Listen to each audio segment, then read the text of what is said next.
Resident Evil Requiem, the 9th mainline installment in the Resident Evil franchise, has been released and it's a huge success. Raving reviews, record-breaking player counts, but does it live up to the hype? Well, here are my thoughts. Hello my fellow oddities and welcome to the first Resident Evil video on the channel, my spoiler-free until the end review of Resident Evil Requiem. For some background on my history with Resident Evil, I'm a fairly new fan. One of my best friends introduced it to me a few years ago, but I never actually started playing the games until 2023 with Resident Evil 0 because I wanted to play in chronological order, where I instantly became a huge sucker for the survival horror style. From there, I set out to 100% every Resident Evil game, and before Requiem came out, I had just finished RE6. So for the story that this game is telling, I was caught up as RE7 and 8 don't factor too much into this game. Speaking of which, the story of RE9 follows both series icon Leon S. Kennedy and a new character, the true main protagonist in my eyes,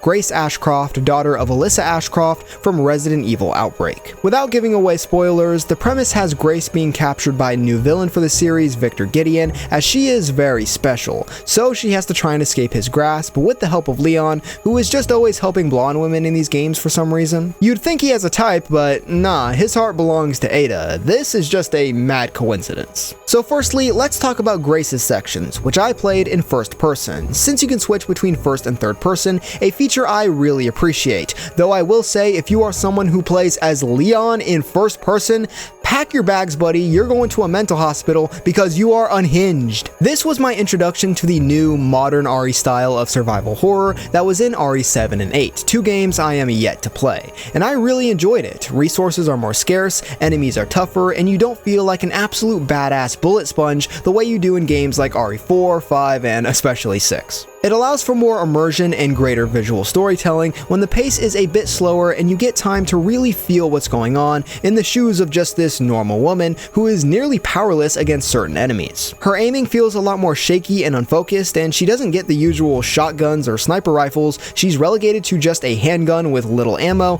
and the Requiem revolver with even less ammo. Other than that, you have to use your environment to fight back against enemies since you don't get too many direct weapons, so the game introduces other mechanics that make Grace feel more strategic compared to Leon's parts. Grace's sections introduce a new mechanic in capturing infected blood, which can be combined with items like scraps, herbs, and bottles to create more useful things like ammo, Molotov cocktails, and injectors. Injectors, by the way, are the new healing item type that pretty much replaces the traditional herb and first aid spray system that we're used to. Med injectors will give you full health, hemolytic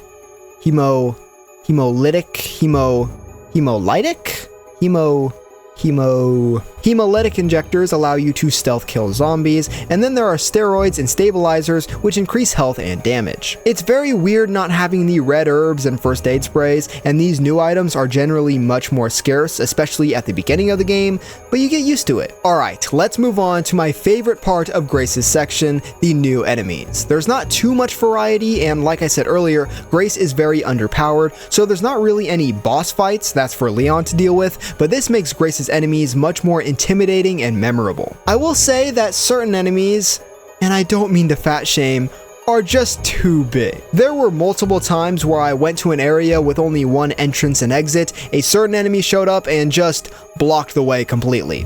Sure, getting into that scenario, skill issue, but it's frustrating not being able to do anything about it other than try my chances at getting grabbed over and over. But the real standout enemies are the regular zombies. Believe it or not, Capcom has managed to make zombies, an idea that has been around for centuries, fresh and new, as each individual zombie has unique qualities and routines. There's a zombie that's constantly turning off lights, a huge nuisance by the way. There's a zombie obsessed with cleaning, a zombie chopping meat, a zombie who sings, and also screams, which immediately gave me PTSD flashbacks of the screaming zombies from RE6, who I hate with a burning passion. I absolutely love these zombies. They are by far the best of the entire series, and it's so creepy to think about how their brains are still somewhat functioning from when they were human, and that's why they replicate the same tendencies and actions. And they're also surprisingly tough, but actually not as much for Grace as they are for Leon, so I'll get to that later. My biggest issue is that they just aren't in it enough. These unique zombies are very prevalent in one of Grace's first sections, and then they are severely underutilized for the rest of the game. My other issue with Grace's section is the pacing of it. Really, even though you switch between them semi-constantly, the game is broken up into two halves, the first being focused on Grace, the second on Leon. And I think Leon's half is paced much better, and the parts where you play as Grace in that half feel much more integrated and less pointless than Leon's section in Grace's half, if that makes sense. You'll be playing as Grace for hours, then play as Leon for like 10 minutes it feels like, before going back to Grace, and it just kinda screws up the timing a little bit. But for the most part, I loved Grace as a character. Her actress does a fantastic job, but I'll get into story later, and I loved her more slower paced, horror focused gameplay, and if this is what RE7 and 8 are like, sign me the hell up. Might even stream them, who knows. But let's get into Leon's section, and as much as I ended up loving Grace, I was more excited for Leon, and I think I like his section just a little bit better. Leon's section to me almost feels like a mini RE4. Likely what the Grace parts feel like in comparison to RE7 and 8, that's what Leon's parts feel like with that game. You get a decent variety of weapons, not as much as games like RE4, 5, and 6, but an acceptable amount that gets the job done, especially since you can upgrade them, which I actually think is a big plus with a smaller array of weapons. In games like RE4 and 5 where you can upgrade weapons, since they have so many, you can never really commit to upgrading a particular one until New Game Plus playthroughs because you never know when the next more powerful one is going to come around the corner that's more worth investing in. Here, since you don't have as many, I could feel safe fully upgrading my shotgun, which holy hell, I have never been more satisfied with a weapon in a Resident Evil game than the fully upgraded shotgun in this one. You can massively upgrade the precision and even give a scope on the shotgun, which has never been done before, and it makes it so nice to use just popping zombies' heads. And yes, like RE4, there is a market where you can buy weapons, ammo, injectors, and armor. Basically, Leon gets this combat data watch, which will let you gain credits for killing enemies, and you get a lot, and the items are quite cheap, so you never feel like you have to grind in order to unlock everything, which was always my frustration with 4 and especially 5's markets. But then there's Leon himself, and yeah, this is by far the best combat of any RE game. You can do all the classic melee spinning back kicks that Leon is known for. You can also use the hatchet, which is so much more fun than a knife, plus as we saw in the trailers, being able to pick up weapons such as chainsaws and going to town on enemies. But when I say go to town on enemies, don't mistake that for me saying that these guys are pushovers, because I found them to be not the hardest enemies in general of any RE game, but they are definitely the hardest to avoid and run past, which to be honest is usually my strategy in these games. But these guys have a really long lunge both in terms of distance and time, and the game is not generous letting you run past zombies. Plus there are certain ranged enemies that'll really give you a tough time. Leon himself is also a weird mix of not fragile, but also fragile. Like there were some points where I just said screw it, I don't want to waste the ammo, and was just able to run through some heavy fire. But it was always when I least expected it, when I would suddenly get really low on health and even die. It might have something to do with the armor, I'm not sure. Leon also does have, I think, all of the boss fights in the game. Being honest, I found them all pretty easy. I want to talk about one of them, but even mentioning where it is in the game is kind of a spoiler, so I won't say it. But yeah, nothing too hard or even engaging with the boss fights. My biggest issue with Leon's section is something not even really related to him, and it's a particular part where you switch to a character that isn't Leon or Grace, but not only was that section just really not fun to go through, it also completely disrupted the pacing during a section of the game that was super hype. And yeah, of course, this section has a bunch of Easter eggs, references, and nostalgia bait, which will make you cheese at your screen, but none of it felt soulless or anything, so it should be a fun time for anyone who's a fan. And that's it for what I have to say on Leon's section. It is pretty much just RE4 with cheaper items and improved combat. Now that we've covered the big two sections of the game, let's cover some of the other more general things, getting the most important one out of the way first, story. I'd say the story in RE9 is very solid. Grace and Leon's characters are both acted beautifully, and they complement each other very well with where their characters go. There's actually some dialogue from previous games that are lifted directly for this one, but under a different context that shows where Grace and Leon connect. I do wish they interacted a little bit more and we saw that dynamic a little more, but hey, this ain't a two-player game. We need an excuse for them to be separated. It is what it is. I think the weakest part of the story are the villains personally. There's two main villains, one of which being Victor Gideon, the other being a spoiler, not a returning character, so whoever you're thinking about, it's not them. And their dynamic and even motivation sometimes is a bit unclear, and there's some weird switch-ups on who the real big bad of the game really is, until the very end where it becomes clear, but because it never felt built up in a consistent way, it isn't really satisfying. But I think for the most part, the main story following Grace, Leon, their dynamics, and the dynamics they have with other new and returning characters, I love you Sherry, along with the reveals and big twist by the end, are very well executed. I just thought the villains could have been better. As for graphics, the game looks really friggin' good. RE4 Remake was the last released Resident Evil game, and this game blows that one out of the water visually. It started seriously feeling like a really high-budget animated movie by the end. Leon's design is also really good. I'm making a Leon Design Direct video this Wednesday, please subscribe so you can see it. And although Grace obviously looks good, I wish RE would go back to giving memorable designs for their new characters, because people like Ethan and Rose and Grace aren't particularly memorable compared to Jill or Chris, or even the supporting cast like Rebecca, Sherry, and Sheva. The designs of all the enemies are pretty memorable though, the girl enemy who's burned under light obviously being the standout, but there are other great, creepy, and gross designs. The biggest issue I had with the overall game, and I do mean issue and not subjective criticism, was the sound. Now on average, the sound is great, perfectly acceptable, soundtrack amazing, going right on my playlist. But during a lot of the cutscenes, for whatever reason, particularly ones with Leon in it,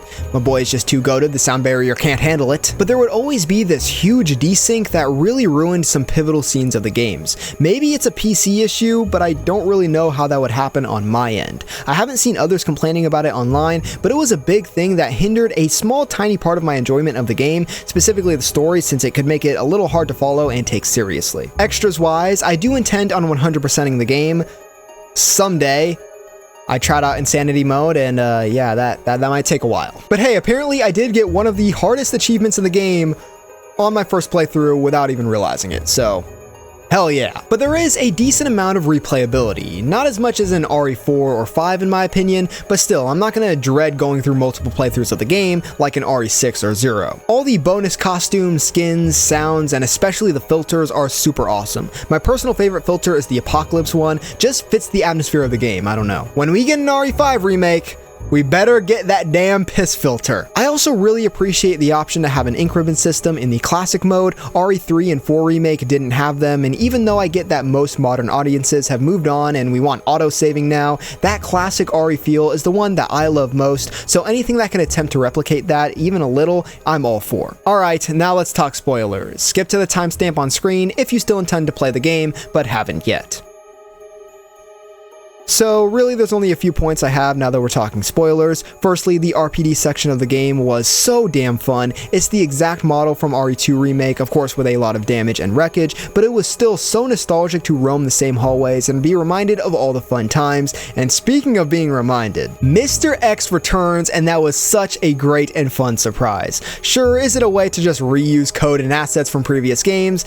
Yeah, but it's also so damn cool, and his boss fight, despite it being really easy, is one of my favorites. Speaking of returning tyrants, Nemesis coming back at the end of the game was like the last thing I ever expected, and his boss fight is almost the exact same as it is in RE3 Remake, so I can only imagine how horrible it is on Insanity difficulty. There's also Zeno, who's the other main villain I was talking about earlier, and firstly, this is Wesker, right? Or some sort of clone. I mean, he looks and acts like him, even sounds the same as the RE4 Remake Wesker, so that's what he is to me. But I did feel his inclusion was a little nostalgia baity and not in a good way. Like, he didn't really do much that was notable besides just be like Wesker. And then it turns out that no, he's not really the main villain, doesn't even get a boss fight, but it's actually Victor Gideon who's the final battle after he had been absent since the super awesome motorcycle section. So for anyone that was confused, that was my criticism of the villains that I was talking about earlier, but obviously it was hard to talk about it without going into spoilers. But I did really love the inclusion of the two endings and the reveal that Elpis, the main MacGuffin of the plot,